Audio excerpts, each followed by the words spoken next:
Vous voulez écouter votre bouquin Hunger Games sur Audible, et il a disparu. À la place, une nouvelle version avec une narration absolument horrible. Et c'est complètement impossible de récupérer l'ancienne version. C'est ce qui est arrivé à cette personne que j'ai trouvée sur Reddit. Si vous êtes comme moi et que vous aimez lire, mais que vous n'avez pas le temps, restez. Cette vidéo est très probablement pour vous parce que quand j'ai pas le temps de lire ou que je suis dans les transports bondés en plein été, je préfère utiliser Audible pour lire. Oui, j'en suis personnellement convaincu. Les audiobooks, c'est de la lecture. Mais c'est pas le sujet de la vidéo en soi. Le sujet, il est simple. Audible modifie régulièrement ses contenus, en supprime. Donc vous pouvez avoir acheté un livre à 15€ et vous le perdez parce qu'Audible n'a plus la licence pour le partager. Normalement, ce genre d'information devrait vous rendre assez bougon. Je sais que si ça m'arrivait à moi, je ferais directement un mail au service client pour me plaindre, pour récupérer mes sous, et je serais probablement ignoré. Soyons honnêtes, face à Amazon, je pèse pas lourd. Donc ce que je vais vous proposer, c'est qu'on voit ensemble comment construire notre librairie d'audiobook en local. Histoire que si jamais Audible ferme, ou qu'il supprime un livre que vous adorez, vous l'ayez quand même chez vous. Parce que oui, c'est faisable. Et c'est même gratuit. On va voir d'abord ce que Audible peut faire, et fait actuellement au contenu. Ensuite, on va parler de tout ce que vous pouvez faire, de ce que nous, les consommateurs, on peut faire, pour éviter que ça nous arrive. Avant de finir sur une question simple, maintenant que j'ai mes audiobooks chez moi, comment est-ce que je les lis comme si c'était sur Audible ? À la fin de cette vidéo, tous tes audiobooks seront au chaud chez toi, et tu pourras continuer à les lire comme sur Audible. Audible peut supprimer du contenu alors que vous l'avez acheté. Ils le font même déjà régulièrement, sans forcément que vous vous en rendiez compte, et la plupart du temps sur des toutes petites choses. Un autre exemple que celui que j'ai donné tout à l'heure, quand La Roue du Temps est sortie sur Amazon Prime, ils ont changé toutes les couvertures de tous les livres, et beaucoup de gens s'en sont plaints. A priori, les anciennes versions étaient très jolies, et elles ont été remplacées par un visuel basé sur la série, avec un petit tampon. Maintenant, une série sur Prime, ou quelque chose comme ça.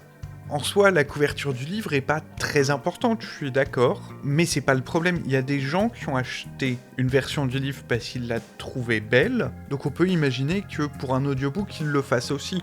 Et les personnes qui ont acheté cette ancienne version pourront plus la retrouver, parce qu'Audible a décidé de modifier ça.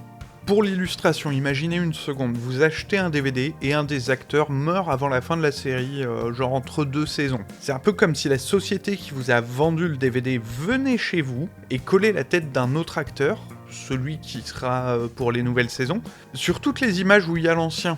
Je suis d'accord que c'est ridicule. Mais justement, Amazon, c'est quand même la 5e plus grosse société au monde. Donc allez pas me faire croire qu'ils pouvaient pas laisser le choix entre deux couvertures quand même. Et ça peut être encore pire, parce que là, on parle que du contenu. Mais imaginez que vous postiez sur Twitter un commentaire très méchant envers Jeff Bezos, mais qu'il le voit. Il a le droit de vous bannir. Probablement, en tout cas. C'est sûrement écrit quelque part en petit dans les conditions d'utilisation, vous savez, ce contrat qu'on nous demande de valider chaque fois qu'on s'inscrit sur un site. Le truc qui fait pas loin de 20 pages. Et si vous êtes banni, vous perdez toute votre bibliothèque. Les produits liés à votre abonnement, et les produits liés à vos achats aussi.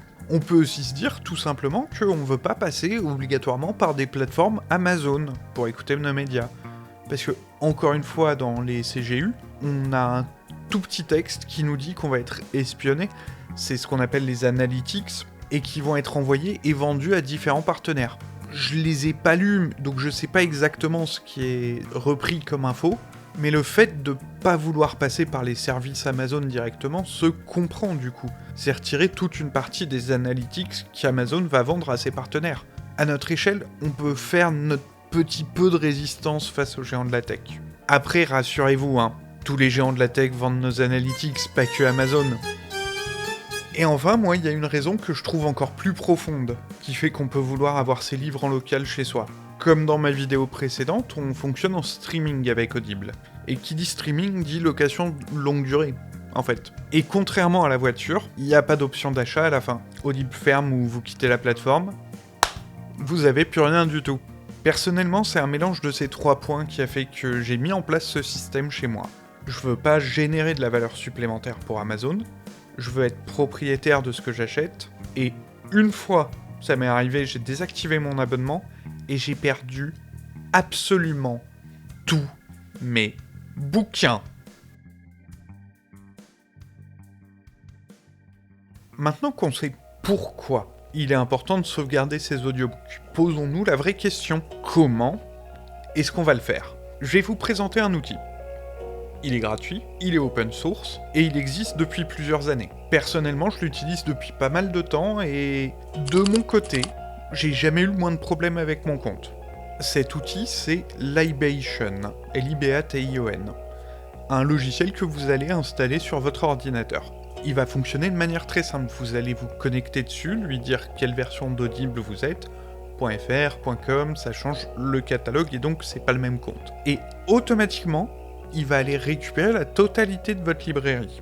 Et c'est là que ça devient intéressant, parce que vous allez pouvoir télécharger tout en local.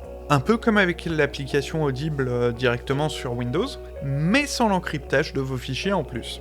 Non seulement vous allez pouvoir récupérer les fichiers audio, mais aussi les fichiers bonus, genre les PDF qui sont fournis avec le bouquin. Et comme on sait qu'ils peuvent être très importants, c'est quand même vachement intéressant qu'ils soient téléchargés en même temps.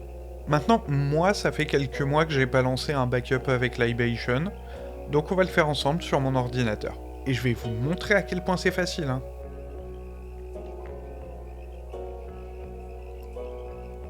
Alors, il y a une nouvelle version, je vais pas la faire là. Je la ferai plus tard, hein. Mais là, vous voyez, dès que je l'ai lancé, j'ai tous ces livres-là, donc 7 bouquins, qui sont venus se mettre dans ma librairie en local. J'ai même pas besoin de cliquer, il a lancé automatiquement les téléchargements. Donc ça peut prendre un peu de temps. Là, on est sur des gros bouquins. Les bouquins de Robin Hobb, ou Ravenor, Warhammer 40 000, ils vont être assez longs. C'est des bouquins qui durent une vingtaine d'heures, donc c'est assez long. Par contre, libérez-vous de votre addiction, vous allez voir quand ça va être son tour, ça risque d'être très rapide. En attendant, je vous montre rapidement, hop, le compte. Vous voyez, c'est moi. Je vous censurerai mon nom-prénom, parce que c'est mon adresse mail, mais vous voyez bien qu'on est sur la France. Mais si j'avais envie, j'aurais pu rajouter d'autres comptes. En attendant, on peut exporter la totalité. On peut même convertir directement les fichiers M4B, donc ceux qui sont téléchargés depuis Audible, en MP3. C'est long à faire, c'est faisable, mais ça ne vaut pas, selon moi, le coup, parce qu'on va venir parler derrière d'AudioBookshelf.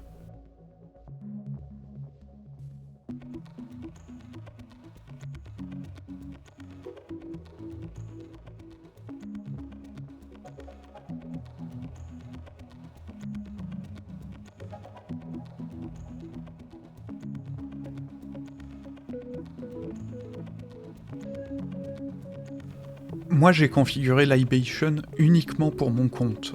Mais par exemple, si vous habitez en famille ou avec des amis, vous pouvez connecter les comptes de plusieurs personnes afin de récupérer les audiobooks de tout le monde d'un coup. Et encore mieux, ça fonctionne même avec plusieurs régions. Ce que je vous conseille quand même, ça va être de faire ça sur un disque qui a pas mal d'espace libre. Par contre, si vous trouvez que vous n'avez pas assez de livres, je vais vous donner une petite technique pour en avoir plus. Donc si on va sur le site d'Audible, qu'on clique sur « Inclus dans l'abonnement », les titres les plus écoutés, là on peut filtrer dans la partie « Tout le catalogue » par ceux qui sont inclus dans l'abonnement. Je vais essayer de trouver un livre qui m'intéresse au moins un tout petit peu.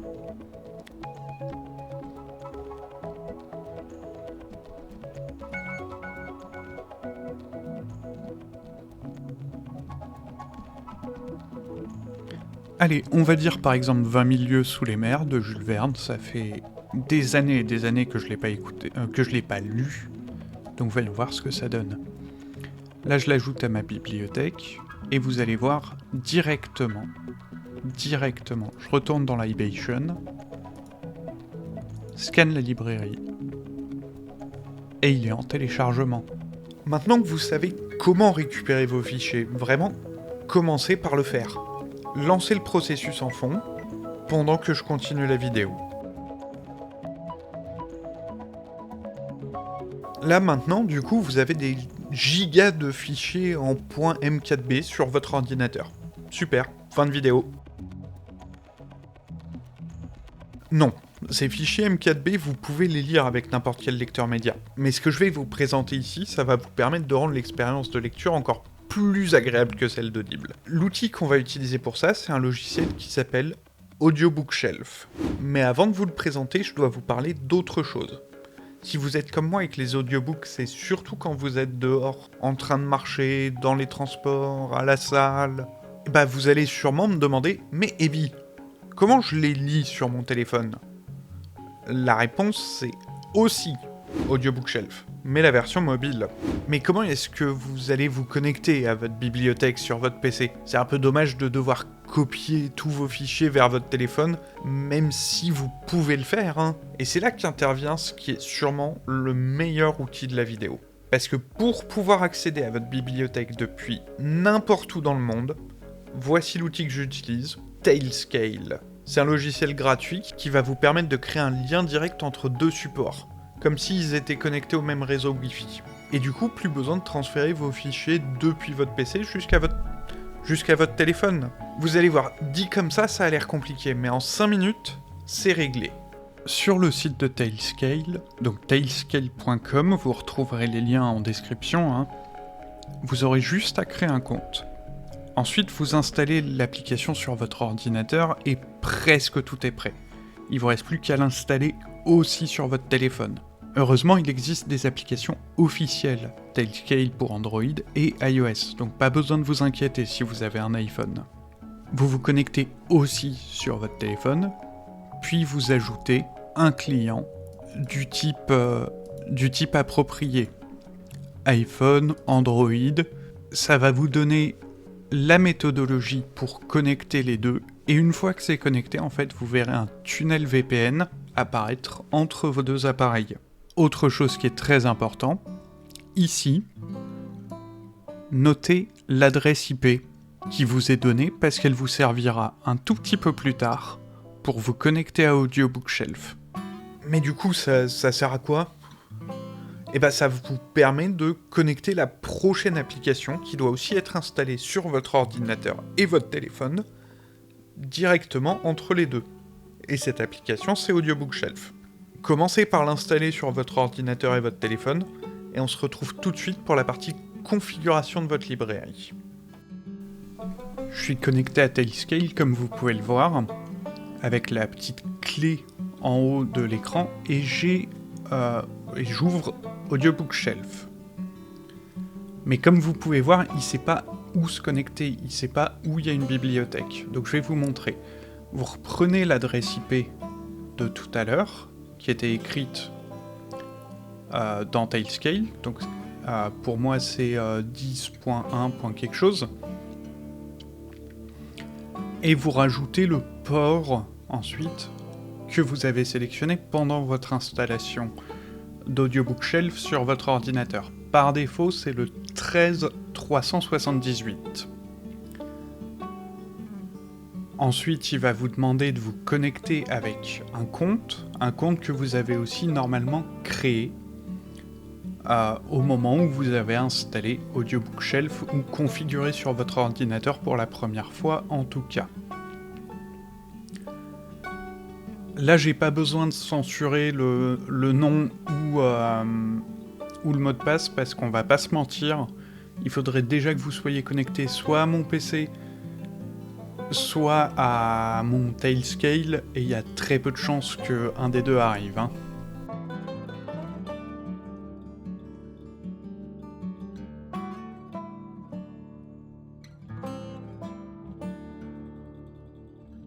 Et voilà, une fois que vous êtes connecté, vous avez accès à toute votre bibliothèque.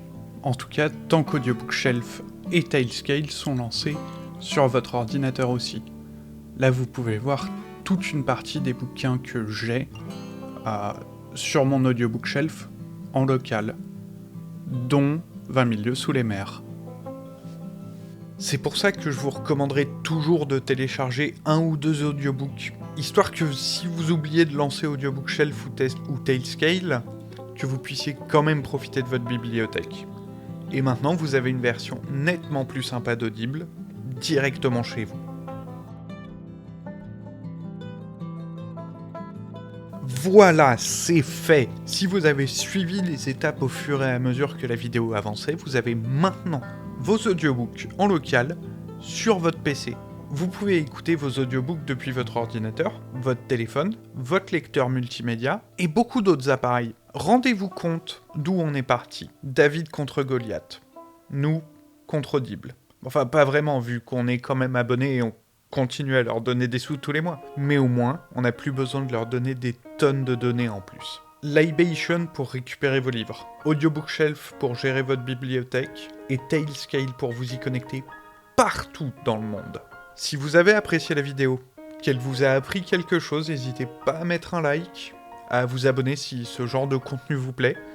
J'essaye autant que possible de parler régulièrement de propriété, de la propriété des choses qu'on paye. Et si vous avez des questions ou des remarques, n'hésitez pas à me les mettre dans les commentaires. Je fais tout mon possible pour répondre à tous.